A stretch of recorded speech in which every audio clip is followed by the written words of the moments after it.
Narito na ang inyong hinihintay. Ang programang magpapakita ng di nakikita. Ang nakatago ay ilalabas niya. Yes, yo! Topa Show! Programang maraming ilalantad na mga sorpresa. Yes, yo! Topa Show! At ngayon, narito na po sila. Ang mga kwento niyang ating mapapakinggan. Si Mr. Yes, Yes, Yo, Attorney Ferdy Topacio. Yes, yo!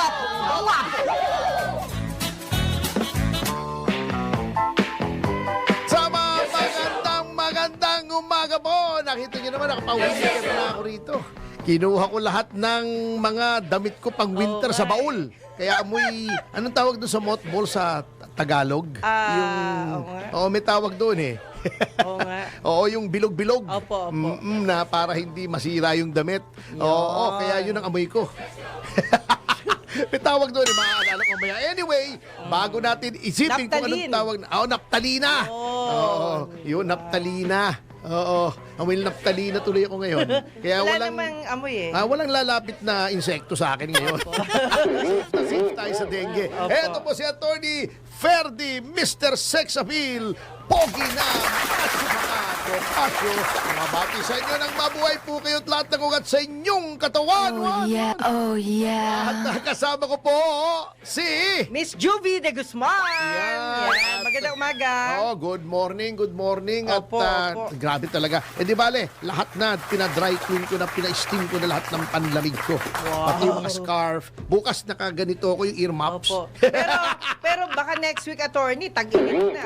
Hindi, pero malamig pa rin dito. Malamig pa rin, Hindi ano? tumatalab dito ang Ayun. tag-init. Yan ang swerte natin. Di ba? Anyway, tag-init na, umiinit na rin ha, ang mga pangyayari sa politika.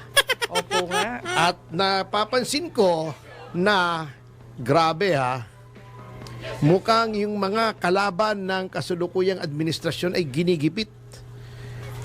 At tulad nung dati, hindi naman ako magtataka sapagkat nakita naman natin ang panggigipit kay VP Sara, Opo. kay Congressman Arnie Teves, na kung ano-ano. Can you imagine, yung mga, eto natatawa ako, Jubes ha, Opo. yung mga CPP, NPA at kanilang mga sympathizers, hindi tayo nagre-red tagging dito, ito kumpirmado ito na yung mga communist front organizations, yung mga front groups nila, na yung iba po ay nasa Kongreso. Yun ay kaalyado ng gobyerno ngayon.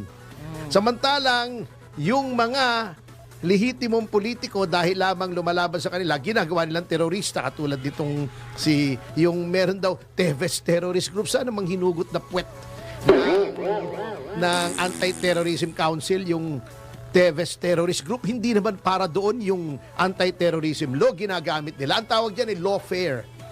Pwede Parang bang warfare. gawin Wini-weaponize nga nila Yung ba naman, kung totoo man yun, I'm not saying it is, pero even assuming for the sake of argument na totoo, yung may kinalaman ang mga Teves sa pagpatay kay Governor Degamo, those are common crimes, political crimes yun. Hindi po yun terrorist acts. Ginamit nila, bakit nila ginagamit? Kasi may kampangyarihan under the Anti-Terrorism Act na mag-freeze ng accounts, may mag-raid, etc., mag-surveillance. Ginagamit nilang panakot. Yan po ang ginagawa. Ginawa niyan kay Arnie Teves. Ngayon naman, di ba, March 5, 2023, nangyari yung pagkapatay kay Degamo. Opo. Bakit ngayon lang magpa-file si General Torre ng murder charges against Governor Henry Pride Teves? Dahil ba mukhang siya ang mananalo bilang gobernador ng Negros Oriental? O tiradang ganyan style bulok yan lawfare yan Ginagawa nilang weapon yung batas na dapat yon, kaya may batas para proteksyonan ng Estado, hindi para usigin ang mga kalaban ng Estado. Ito rin yung same General Torre na naghukay dun sa Kingdom of Jesus Christ. Opo. Ito rin yung same General Torre na sinabi na ng NBI wala namang krimen yung sinabi ni Pangulong Duterte na papatayin niya yung mga senador. Rhetoric lang yon. Nasa init lang yun ang pangakampanya. Kaya, anyo mo, matino talaga eh. Tama ako ng kasasabi ko noon na isa sa mga matino sa gobyernong to, si Director Jimmy Santiago ng NBI. Di ba sabi niya, hindi naman krimen yan eh. Pero igigiit nitong si General Torre, pang-asar lang. Eto pa, isa, Sana naman hindi naman magamit ang NBI dito. Yung sa Cebu Province, yung kalaban ni Governor Gwen Garcia. Gwen Garcia ha, kasi merong Viva Hot Babe Gwen Garcia, hindi siya yun ha. Oh, Baka akala yeah. nyo, yung from Viva Hot Babes, nag-politiko na at naging gobernador. Hindi po si Gwen Garcia yun. Gwen Garcia ito. Apo. Garcia, may A. Opo. Baka half cousin. Kinapos. Parang yung isa, may kilala kong apelyido na Arroyo. Opo. Half cousin siya ni na GMA. Kasi Arroyo naman yun. Kulang. Ayos ah. Anyway. Ito naman sa Cebu Province. Opo. Nalibasa ang balita ko sa mga kaibigan ko na taga Cebu. Marami tayong mga kaibigan dyan, mga classmates sa law school sa Ateneo sa Cebu, na tumataas daw ang rating nitong kandidato ng PDP laban, si Pam Baricuatro. Opo. Dahil nga sa backlash tungkol sa impeachment. Nagagalit yung mga taga roon sa Cebu Province na yung mga kaalyado ng administrasyon nagkakaroon ng negativity pagdating sa public perception sa kanila. Kasi hindi maganda ang dating sa mga Cebuano nung impeachment. So, ang nangyayari, nag-solidify yung suporta in favor of PDP laban candidates. At umaakyat sa rating to si Pam Nalilipat Baricuatro. tuloy. Oo. Ito naman, kinakasuhan naman ng cyber libel Ganun ba? ni Governor Garcia. Opo. Ginagamit na naman ang kapangyarihan ng gobyerno. Sana lang hindi magpagamit ang NBI yung sa region doon. Otherwise, talagang nakakatakot ito eh. Lahat ng kalaban nila, kinakasuhan nila. Pag nakasuhan ka ba, attorney, anong mangyayari? Hindi, may kaso ka, Anong mahaharas ka. advantage? Hindi, ang advantage, di lumalabas na may makakatakbo. kasalanan ka, ginagamit sa propaganda ng kalaban mo. Hindi, makakatakbo ka. Demerit pala yun. Hindi naman disqualified ka pa. Dapat may Okay. final judgment Okay. na merong disqualification, either perpetual absolute disqualification or temporary absolute disqualification kung ano man yung krimen na Opo. you will be adjudged guilty of by final judgment. Opo. Pero attorney, nasa ano pa rin, nasa mga tao pa rin ang decision. Oo naman. Finally, di ba? Oo. Kumbaga, kahit na 10 beses nilang siraan yung tao, kung approve sa kanila yung nagawa ng tao, siguro hindi naman mangyayari yun. di Pero ba? ito, dirty tricks ito. Dirty Alam naman tricks. natin yan eh. Okay. Di ba? Opo. Di ba sinasabi naman ng Supreme Court, pag ikaw ay public official, Opo. hindi ka pwedeng balat sibuyas. Yun. Tama yun. Oo, dapat ikaw ay ini-expect mo na since pinasok mo yung politika, ay magkakaroon ng kritisismo laban sa'yo. Opo. Because ganyan talaga ang demokrasya eh. Opo. Meron kahit sino man ang karapatan na ikaw ay punahin. Opo. Unless it is scurrilous libel na talagang walang katotohanan na. Walang katotohanan. Hindi nakasama sa freedom of expression yon. Katulad ng ginawa ni Larry Gadon, yung pinagmumumura si Raisa Robles. Oh. Di ba?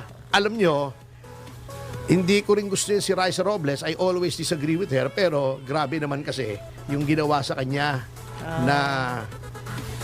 na pag-alipusta. I would not do that kahit I disagree with you. So etong nandito, di ba sinabi na nga, may balm of clean conscience. Kung ikaw naman ay hindi totoo yung mga pinaparatang sa'yo bilang isang public official, doon ka na lang mag-find ng consolation. Huwag mo nang idemanda. Besides, kaya nga po, just to show you how protected free speech is when it comes to matters of public concern. Kasi di ba, politiko ka. Opo. Ikaw ay nasa pwesto. Kahit hindi ka nasa pwesto, ikaw ay public figure. Pag may kritisismo laban sa'yo, malice is never presumed if you are a public figure. Ayun. Kung pribadong mamamayan ka, malice will be presumed. The law itself presumes that the malicious, but that the derogatory imputation is malicious. Opo. Pero pag public figure, it is the complainant na dapat mag-prove ng malice. Opo. Because ang presumption is that there is absence of malice. Ayun. Ayun. Ganun yun eh. Kaya nga, ang sabi ko nga, huwag kang magbalat sibuyas. Opo. Di ba? Ang kaso mo ang problema, si Congressman Barbers, hindi naman siya balat sibuyas. Ang nangyari, parang nagtalop siya ng sibuyas. Di ba umiyak? Ang ganun ba yun? Pero attorney tingin ko naman kasi yung BBM, baka nakikiramdam muna siya. Kaya hindi siya nagkikibo sa mga ginagawa ng Alin? mga ano niya. Oh, hindi. Dapat command responsibility. Dapat the policy is set by the chief executive dahil yung NBI, yung DOJ, yung DILG, yan ay lahat yan under the executive branch. Okay. Kung anong policy niyan, gumagaya lang yan kung anong nakikita nila sa chief executive. Bakit? Because lalong-lalo na yung mga cabinet secretaries, yun yung principle ng qualified political agency. Alter ego sila ng presidente. Extension sila ng presidente. Okay. Yung presidente ang pwede magsabi sa kanila, wag nating i-persecute yung mga political opponents natin. Parehas tayo. Kay kakampi, kay kalaban, pagdating sa mga reklamo, parehas. Okay. Hindi nangyayari yun eh. Ito lamang kay Teves. Yung 10 testigo laban sa kanya, ito paulit-ulit kong sinasabi. Kung senaryo lamang ang circumstance,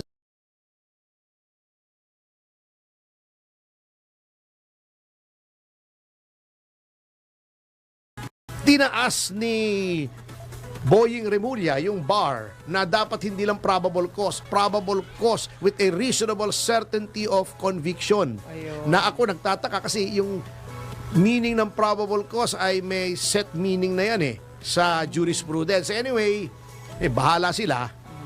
Kung ordinaryong tao yan, hindi pa file yan. Pero ito, final.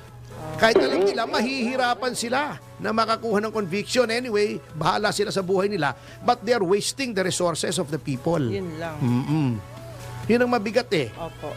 So, talagang ang nakakatakot dyan, they are bending the law. Katulad yung ginagawa ng Quadcom. Ang problema naman kasi walang nakikinig sa Pangulo. Sabi ng Pangulo, huwag natin i-impeach yan. The life of one single Filipino will not be improved by impeaching the Vice President. Ano nangyari? Hindi lang na-impeach, yung anak pa niya ang nangunguna sa pag-move ng impeachment. Mismong anak niya hindi nakikinig sa kanya. Anong klaseng leadership yan? Sad naman yun, sad. Oo nga Pero, sabi nga it's a benefit of the doubt. Ay, hindi. Let's listen to But the benefit. I doubt the benefit. Kalungkot naman yan, attorney. Oo, magulo dito sa atin Pero Kung ano-anong pinagagagawa gusto ko lang i-congratulate si congratulate natin. si Miss Chris Aquino.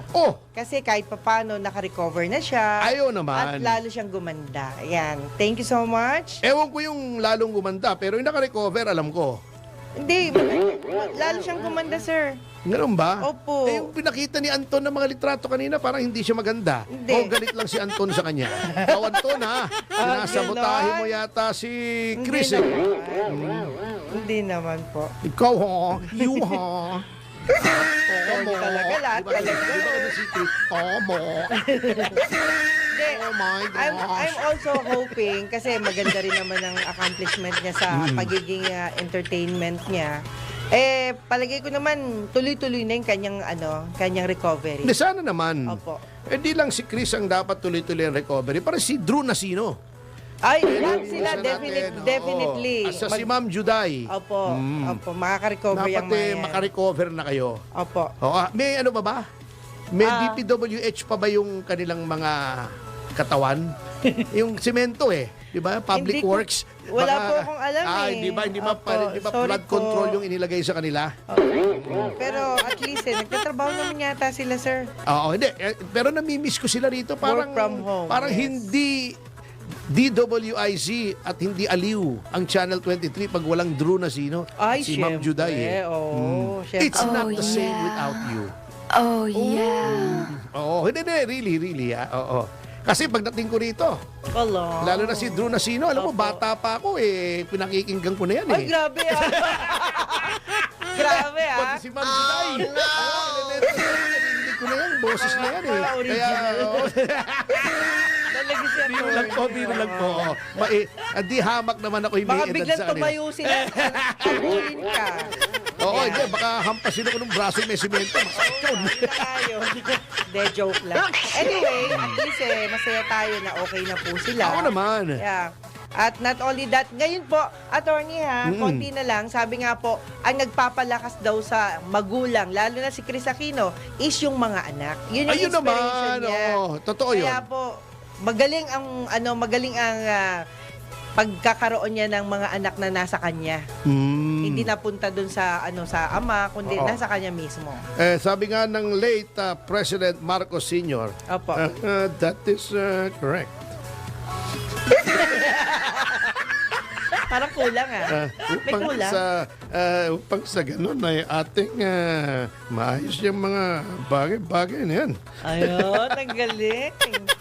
Hindi kuha nung anak Kuha niya yung boses, pero yung talino parang hindi yata Anyway, nagko-congratulate ka na rin lang. I-congratulate natin. Sige po. Etong Philippine Eagle Foundation. Wow, yes. Sapagkat meron ng anong tawag doon? Ano ba nag-hatch sa Tagalog? Hindi naman napisak. Napisa? Tama ba yun? O, pinanganak? Hindi, pinanganak di ba? Pinanganak yung pagkamamal yun kasi live sila di ba okay. itlog muna. Opo. Sabagay yung mga tao ganun din naman di ba? Di ba pag Oo, itlog muna bago. Ayun na nga, haba yan. Kung walang itlog. Walang walang baby. Ay, talaga. Kaya Pero, pagka niloloko ko yung anak ko, Mm. sabi ko, ikaw ang yabang-yabang mo, porket malaki ka na. Dati nakatira ka lang sa itlog ko. Grabe. Totoo naman Talaga. Anyway, babalik sa itlog. Mali. Eto, nagkaroon ng paghahatch ng itlog ng agila.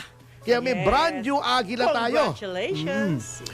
Itong mga taga Philippine Eagle Foundation, mahilig pala sa chicks to kasi ang pangalan nitong bagong sisiw ay Chick 31. So marami silang chicks. Oh, yan. Doon, Marami yan.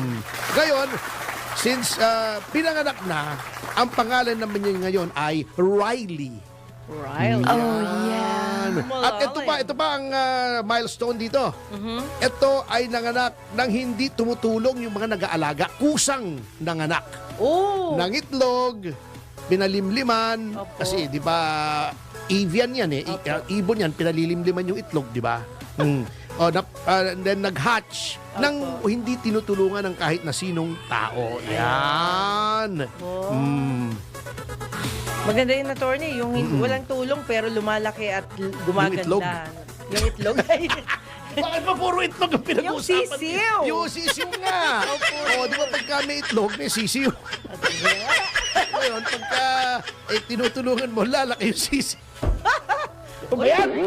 Kailangan himasimasin nyo para lumaki. Oo, para lumaki yung sisiw. Ayan, oo. Oh, yeah. O bakit tumatawa kayo sa boot? Agila. Pinag-uusapan namin dito kung ano Agilang ang iniisip itlog. nyo. Itlog ng agila na naging Ayun. sisiw. Opo. O bago hihimas-himasin mo, lalaki syempre yung sisiw. Naalagaan Ayan. Baka- ingatan mo yung itlog Oo. para di mabasag. Oo, hindi maglalaon. Titigas na yung sisiw na yon. Yung mga buto. At ililipad na yung sisiw na yon. At papasok na. Ayan na. Papasok na sa pugad. Ayan, time check na raw tayo, sir. Tumigil na daw tayo. Malapit-lapit na tayong masarhan dito. Ayan. At sa notang yan, nota yes. talaga no? Oo. Kami po ay magbabalik. Pagkatapos sa mga commercials, infomercial, inventories, patrasas, paalala at just in at this moment at kung ano na pagkatsuman ating oras? Alas 11:25 ng umaga. 1, 2, 3! Yeah! Yes, yes, yo, Topacio! Yes, yes, yo, Topacio!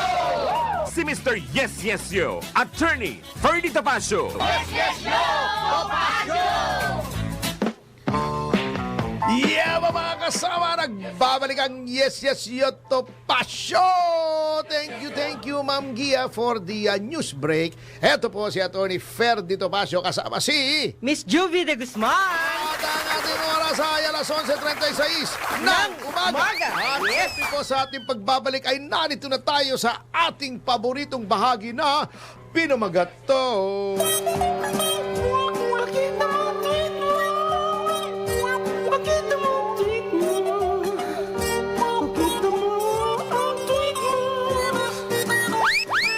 Oh yeah. Pakita mo, tweet mo, uy. Galing talaga, ang haba. Ang haba ng hininga. Okay, ladies Yan. first, Oh, ladies yeah. first. Okay, pagbati Hindi nga po mahaba, kailangan- umuurong na nga sa lamig dito eh.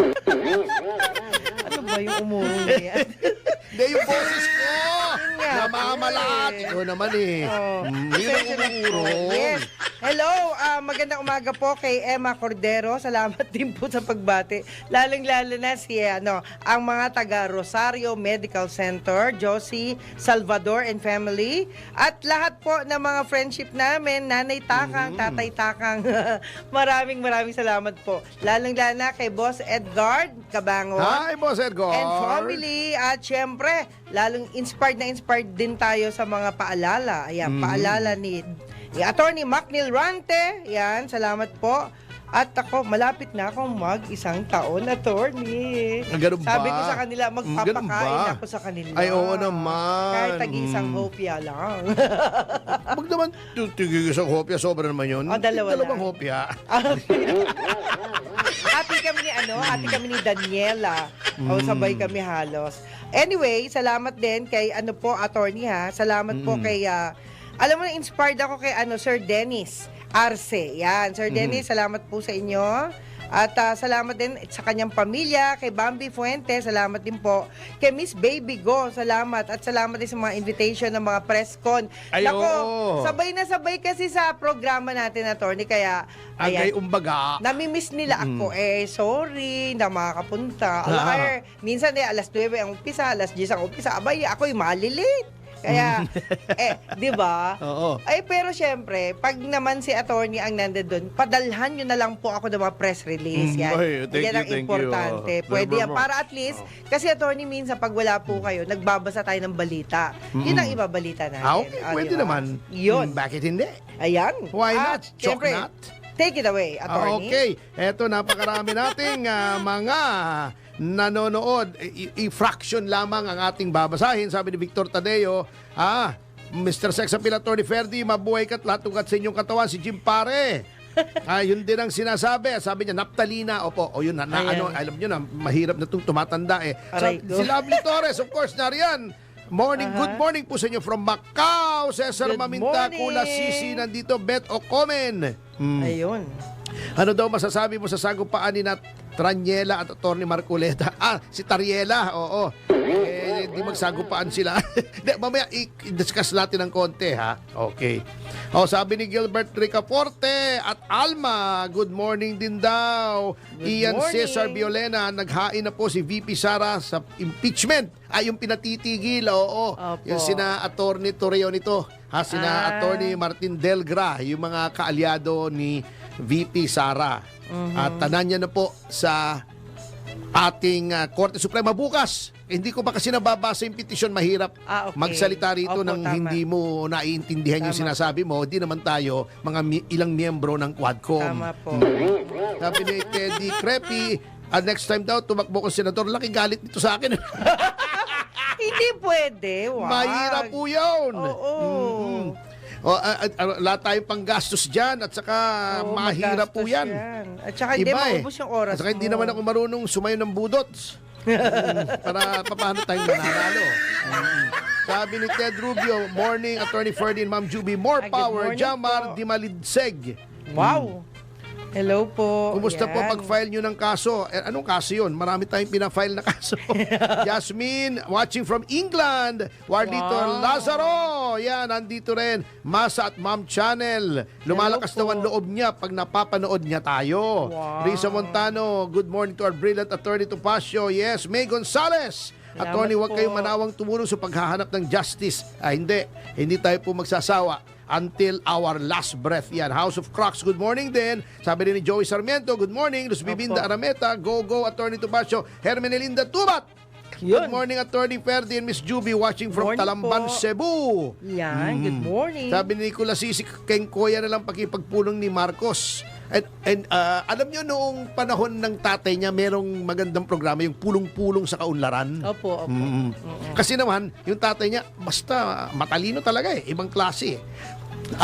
Swabe No matter swabe what siyang you magdala. think of him, whether siya ay isang hero para sa inyo o isang diktador or whatever, you cannot deny the fact na matalino talaga, magaling. Oh, yeah.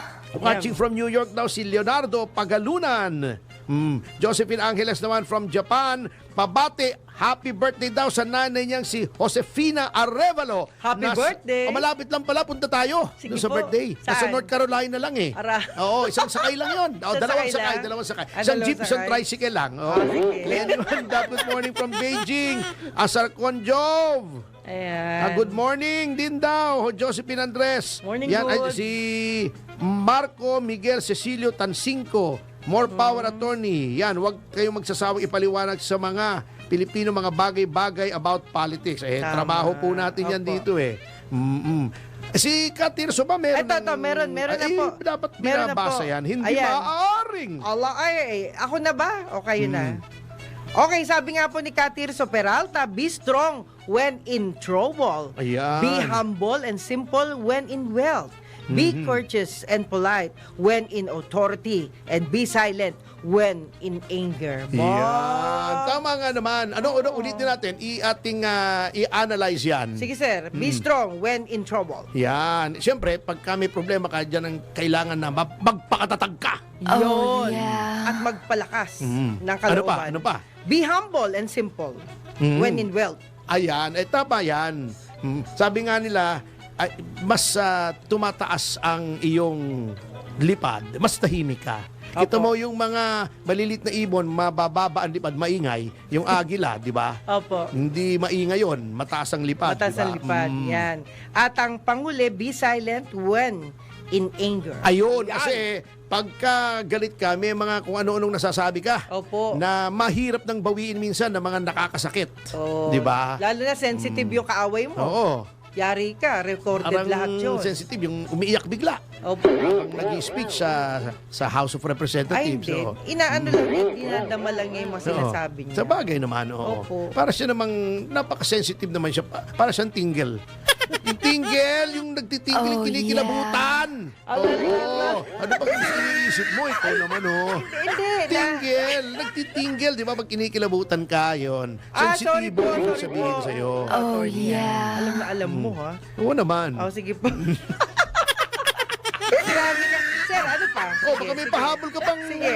Hello well, din po kay Dr. MJ Evangelista. At napag-usapan na si MJ, si Michael Guy ay nakikinig, Yan. si Ryan Ang, si Rolly Mende Tomas, yan, si Cathy Palamo, si Alex Cruz, happy birthday! Kay Alex birthday. Cruz sa March 8.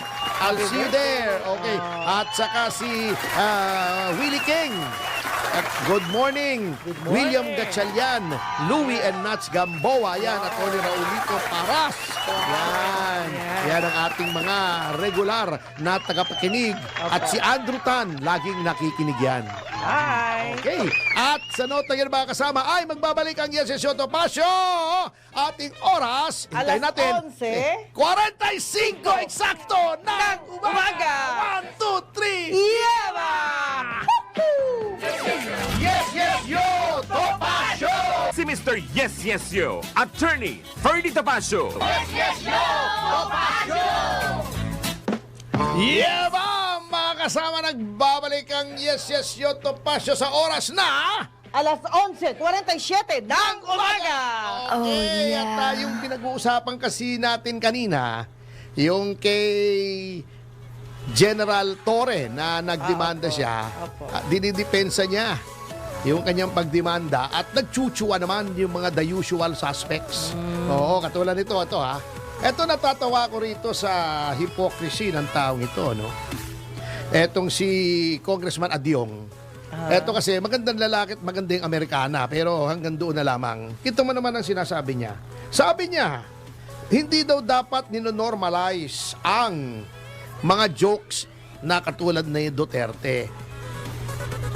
Sabi niya, we have to draw the line. Sabi ni Adjong, it's not right to normalize this and we just allow public officials, former or incumbent, to go around and throw all these threats arbitrarily. Eh bakit kayo dyan sa Quadcom? Hindi nyo lang alam ang gusto, tinatakot nyo. Ipapakontempt kita, you are lying. O sasabihin pa ni Adjong doon sa kliyente ko, puro pa-cute ka lang. Kung ano-anong insulto, tatawagin nyo yung mga tao dyan, pathological liar. Oh. Eh, yan ang hindi dapat ninonormalize, Bok. Ha? Yan ang hindi dapat ninonormalize. Yung asal nyo dyan sa Quadcom, yung pinaggagawa nyo sa Quadcom, yan ang hindi dapat ninonormalize. Ha? May freedom of expression yung tao. Kung merong magrereklamo, hayaan nyo, pero sasabihin nyo, we should not normalize. Kayo hindi dapat ninonormalize. Ha? Ha? Kayo ang abnormal dyan eh. Ha? Yung ilang membro ng Quadcom. Si Garin, sasabihin, pathological liar. Alam nyo, nag-congressman kayo, nag-member kayo ng House of Representatives, hindi nyo alam ang ibig sabihin ng parliamentary conduct. Unparliamentary yung mga ganyang lengguwahe. Ha? Bok. Ha? Bok Adjong. Very distinguished yung kamag-anak mo, si General Adjong. Kilala ko yung personally. Napakabuting tao. Ikaw yung asal mo, unparliamentary. Bago may gana kang mag-criticize kay Duterte, anak ng teteng ka naman, buhay ka. Oo. Ha? Ang unparliamentary conduct, may mga words na ginagamit na offensive na hindi dapat nilalagay sa records ng House of Representatives. Kasi, kaya nga tinatawag yan August Chamber. Anong ibig sabihin ng August? Disente. Kagalang-galang. Kaya nga ang tawag sa inyo, honorable. O, yung ilan sa inyo sa Quadcom, were you honorable? Sa pinaggagawa nyo? Sa mga testigo nyo? Puro insulto. Alam nyo, natataka nga ako, walang nag-reklamo kasi kayo-kayo lang dyan eh. Ha? Na dapat strike out from the records yung inyong mga pinagsasabi kasi unparliamentary. Wala nang decorum dyan sa House. At sino nag-umpisa? Kayo sa Quadcom. Pagkatapos sasabihin nyo, do not normalize these kinds of attitude. Kayo hindi dapat nino-normalize dahil hindi kayo normal. Hindi normal yung pinagagagawa nyo. Sir, may reaction dito. Sabing ganun, sa panahon ni Apo Makoy, ang sikat na cooperative ay Masagana 99. Yan sa bigas yun eh. Sa panahon ni B, ay masaganang Quadcom. Nakaw dito, nakaw doon. Sabi ni Cathy, aligasyon pa lang naman yan. Aligasyon lang po yan ha. What is your violent talaga reaction in the comments of Commodore Tariela about West Philippine Sea issues po? Nagkasagutan sila ni Kong Dante po about it. Alin? Yung West Philippine West Sea? Philippine Sea. Kong Dante? Sino po yan? Marcoleta. Okay. Yun po. Hindi, kasi sinasabi ni Congressman Marcoleta, walang West Philippine Sea. Sinasabi ni Tariela meron. Alam nyo, ang base, actually, kung tatanungin tayo, o kung ako, meron bang West Philippine Sea? Sa mapa wala eh. Hindi. Ang sagot kaya, yes and no. Yes and no? Okay. Kasi meron tayong isang executive order yata, kung ako hindi nagkakamali, noong panahon ni Pangulong Aquino na pinapangalanan yung lugar, may isang portion ng South China Sea na pinapangalanan niya na West Philippine Sea. Opo. Okay. Yun po ay municipal law. Ibig sabihin, hindi munisipyo ha, baka may mag-comment na naman dyan na hindi marunong sa mga terminology ng legal. Ay, anong municipal? National yan, presidente. Hindi po. Ang ibig sabihin ng municipal law, as opposed to international law. Kasi, when you go into terminologies ng mga lugar, ng mga dagat, Opo. dapat po yan ay sinusunod natin ang mga pamantayan ng international law. Yan. Ano po ang international law? Ang international law po, walang international na legislature. Okay. Paano na-develop ang international law? Custom, yung nakagawian na ng maraming taon, na hindi lang 5 taon, 6 na taon, Opo. daang taon Opo. ang ganon. Opo. Yung kinagawian na, halimbawa yung symbolism ng puti at saka ng gray na ships. Pag puti, Coast Guard, ibig sabihin civilian. Civilian. Di binabantayan lamang yan yung coast. Pag nagpadala ka na ng gray ship dyan, warship na yan, navy na yan, military na yan, parang nakikipagdigma ka na. May mga ganyan yan eh, na mga international custom or may embahada ang, let's say, ang Francia dito sa Pilipinas. Under international law, yung pulis natin, dapat pinoprotektahan nila yon. Ayun. Yung embassy na yon. May mga ganong international law. Ayun. Since walang nagbibigay ng batas ng international law is based on consent, custom, tradition, long usage. Yan, and mga convention. Kasi walang pulis. Again, iulitin ko ang difference ng international law sa municipal law or domestic law na sinasabi. Dito may batas. Diba? Okay. Tawa tuloy ko, naalala ko kay Kim Chiu di ba? Oo. Yung sa classroom, may batas. May bawal lumabas o bawal lumabas. Natawa ko, sorry. Naalala ko si Kim Chiu. Ano naman yun? Anyway, dito, okay. May batas. Opo. Let's say na lang, yung simple na lang, bawal tumawid sa Yes. hindi pedestrian lane. Oh. Tumawid ka. Anong gagawin sa'yo? Arestuhin ka. Yes. Okay. Oh. Sa international law, meron ding sanctions, oo. Pero, hindi parang may isang pulis, may isang central authority na mag-enforce ng batas. Based pa rin sa consent. Ayun. Okay. Kung ikaw ay mayroong local law, yung law ng bansang Pilipinas na sinasabing West Philippine Sea, para sa atin, may West Philippine Sea. Pero hindi mo pwedeng pilitin yung ibang bansa na i-recognize Ayun. yung pangalang West Philippine Sea. It does not bind anyone. Walang iniwan dyan doon sa sinasabi ng China na may yung 9-dash line. Meron kang ganyan, sige, sa China. Pero hindi mo kami pwedeng pilitin na i-observe namin yan. Ayun. In fact, hindi nga nagkakasundo ang China at Pilipinas, pati Vietnam, pati Malaysia, doon sa 9-dash line. Ayun. Pero, so, anong nangyayari? Saan nakukuha yung mga pangalan ng mga dagat-dagat? May Pacific Ocean, Atlantic Ocean, di ba? Red Sea, Opo. South China Sea, di ba? Bering Strait, di ba? Yung mga yan, di ba? Mga lumang mapa, nakita ko. Yan ay matagal ng mga pangalan. Katulad ng sama. Malate, Ermita, di ba? Opo. Mandaluyong, Sa Pasay, yan. Merong isang agency na yung mga accepted na pangalan na tanggap na ng halos lahat ng mundo, merong register yan. Yung International Hydrographic Organization. Yan ang mga gumagawa ng mga mapa. Opo. Specifically, mapa at surveying ng mga dagat. So, ang pangalan yan, since time immemorial, South China Sea. Hindi naman pag sinabing South China Sea, Kanila. sa China yon. Ang ibig lang sabihin ng South China Sea, yan yung dagat south of China. Ayun. Parang North Expressway, di ba? Opo, opo. South Expressway, di ba? Ganon. East Avenue. O, di ba? East Avenue, nasa East Avenue. Yun lang po yun. So, wala namang masama kung type natin, iba di gawin nating West Philippine Sea. Ngunit, hindi porket ginawa nating West Philippine Sea yan, pinangalanan natin, number 1, hindi ibig sabihin dapat tanggapin na yan ng buong mundo. In fact, wala nga nag-accept niyan kundi tayo Wala namang problema ron. Number 2, hindi ibig sabihin atin yon. Hindi angkin natin yon. Pang-west lang ng Pilipinas. It does not confer any rights under international law. Ang merong effective na claim tayo kahit papaano ay yung arbitration sa UNCLOS. Although, hindi po yun arbitral tribunal. Ulitin ko, hindi arbitral tribunal yon ng UNCLOS. It was an arbitral tribunal formed under UNCLOS. Hindi po official yon ng United Nations.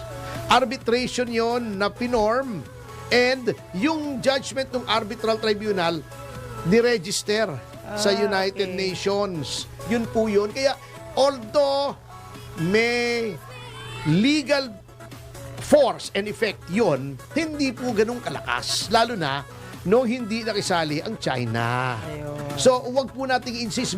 Dahilan tayo, meron tayong arbitral tribunal. Meron din namang claim ang China. At pwede ba, Tariela, hindi lahat po na nadidiscuss nito na hindi sumusunod sa position mo na atin yung lahat ng yan, hindi po lahat yan ay traidor. Bastos ke. Sabihin mo sa harap ko na traidor ako. Tignan ko anong mangyari sa ilong mo. Hindi. Sinabi niya yun? Oo eh. Grabe Masyadong jingoist eh. Hindi si Jinggoy ha. Ibig sabihin ng jingoist, extreme patriotism na wala na sa lugar.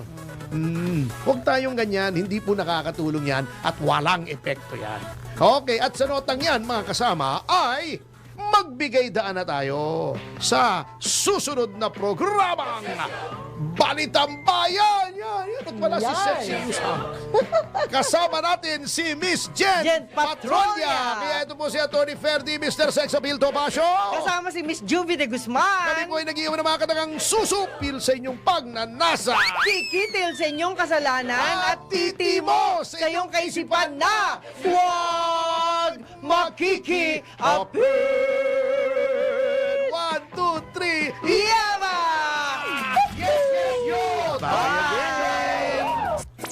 Si Mr. Yes Yes Yo, Attorney Ferdy Topacio.